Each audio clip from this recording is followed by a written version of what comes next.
জামাতের আমির ডক্টর শফিকুর রহমান সেও কিন্তু হারিয়ে গেছে। পরে রাত্র 12টা 1টার পরে শুনতে পাই সে বিজয়। আসসালামু আলাইকুম রহমতুল্লাহ। প্রিয় দর্শক, চরমোনাইয়ের এই ভদ্রলোক রিসেন্টলি আমির জামান ডাক্তার শফিকুর রহমানকে নিয়ে একটা মিথ্যাচার করেছে। আমির জামান ডাক্তার শফিকুর রহমান নাকি তার আসনে তিনি নাকি জয়লাভ করেন নাই। চলেন বক্তব্যটা আমরা প্রথমে শুনে আসি। আমাদের যে বর্তমান প্রাইম মিনিস্টার তারেক রহমান, সে কিন্তু ভোটে যেতে নাই, ভোটে হেরে গেছিল রাত্র 1টা পর্যন্ত। পরে তাকে ডিক্লেয়ার দেওয়া হলো সে জয়যুক্ত। ঠিক তদ্রূপভাবে জামাতের আমির ডক্টর শফিকুর রহমান সেও কিন্তু হারিয়ে গেছে। পরে রাত্র 12টা 1টার পরে শুনতে পাই সে বিজয়। মানে সব ভোট তারা তাদের মতো দিয়েছে। ববি হাজ্জাজ সেও ওইভাবে শুনি যে মামুনুল হক 12টা 12:30 পর্যন্ত সে বিজয়। এরপরেই আধা ঘন্টার মধ্যে শুনি যে না, সে হেরে গেছে। এই যে মেকানিজম করছে, এটার মধ্যে কোনো সন্দেহ আছে আপনাদের? বিশাল মেকানিজম, এর মধ্যে ডক্টর ইউনূসের সাথে ছিল।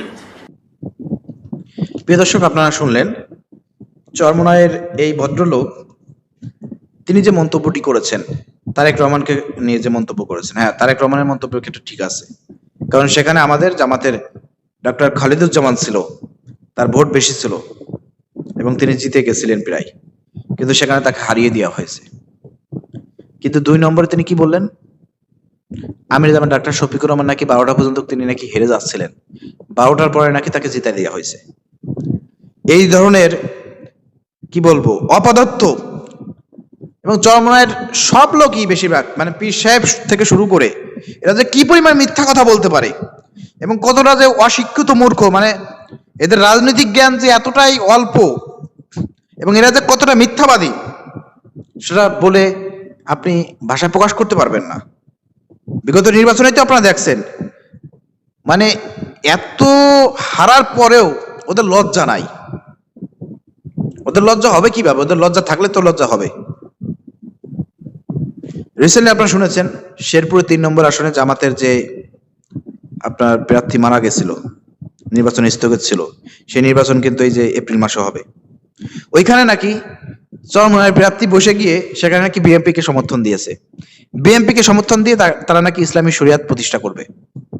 তো এই এজিদের বংশধর, এই মুনাফিকের গোষ্ঠী, এই বিষ ফোড়া বাংলাদেশে ইসলাম প্রতিষ্ঠার ক্ষেত্রে, ইসলাম প্রতিষ্ঠার বাধা, মানে প্রতিষ্ঠা হওয়ার বাধা হিসেবে এই বিষ ফোড়ারা এই বাংলাদেশে 71 সালের পর থেকে তারা মুখ্য ভূমিকা পালন করতেছে। বাংলাদেশে যদি ইসলাম প্রতিষ্ঠিত না হয়, যাতে তাদের পীর ব্যবসা চলতে থাকে, তাদের তো টেনশন নাই, টাকা পয়সার অভাব নাই। হাদিয়া তৌফা মানুষকে ভুল বুঝিয়ে মুরিদ বানিয়ে কোটি কোটি টাকার মালিক হয়ে গেছে এই ব্যবসা করে, এই মাদ্রাসা ব্যবসা করে। এদের তো চিন্তা চেতনা, এদের তো এমপির মন্ত্রী হওয়ার দরকার নাই, কারণ এর আরাম আয়েশ এক একজন বইয়ের 200 বড়ি পর্যন্ত শোনা। আমরা পীর সাহেব ফয়জুল করিমের বইয়ের নাকি 180 বড়ি প্লাস স্বর্ণ আছে। এগুলো নাকি সব নাকি উপহার হিসেবে পীর সাহেব নাকি তার বউরে দেশে। ঠিক আছে, তো এই অপদার্থরা এরা দেশের জনগণের কাছে তো ঘৃণার পাত্র হয়েছে। নির্বাচনে এত হারার পরেও এদের লজ্জা হবে না। এখন এসে বলতেছে জামাতের আমির সাহেব নাকি ওই আসনে ঠকে যাচ্ছিল, পরে নাকি 12টা পরে তাকে জিতাই দিয়েছে। মানে কত বড় মিথ্যাবাদী, চিন্তা করছেন আপনি? আর লাস্টে মামুনুল হক সাহেবের ব্যাপারে কি বললো? যে মামুনুল হক সাহেব জিততে গেছিল, 12টা পরে তারা হারাই দিয়েছে ববি হাজ্জাজ।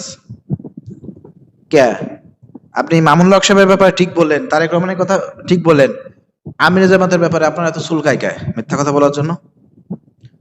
এই বুড়ো শয়তান গুলো 1 পা কবরে গেছে, আর 2 দিন পরে মারা যাবে।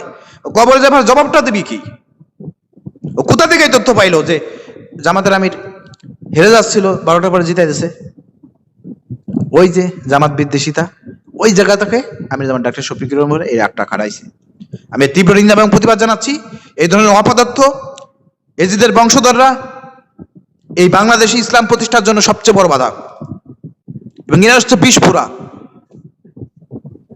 এদের বিষয়ে দেশের জনগণকে এবং ইসলামপন্থীদেরকে সজাগ দৃষ্টি রাখার জন্য আহ্বান জানাচ্ছি। এরা সব সময় ইসলামের বিরোধিতা করেছে, ইসলাম প্রতিষ্ঠার বিরোধিতা করেছে, আল্লামা আজিজুল হক রহিমুল্লাহর বিরোধিতা করেছে, জামাত শিবিরের বিরোধিতা করেছে। এরা সারা জীবন বিরোধিতা করবে, এরা একটা বিস্ফোরা। এদেরকে আপনার হাদিয়া তৌফা দেয়া বন্ধ করে দেন, দেখবেন যে এদের অবস্থাটা কি হয়। ভিডিও শেয়ার করে সবাই প্রতিবাদ করেন।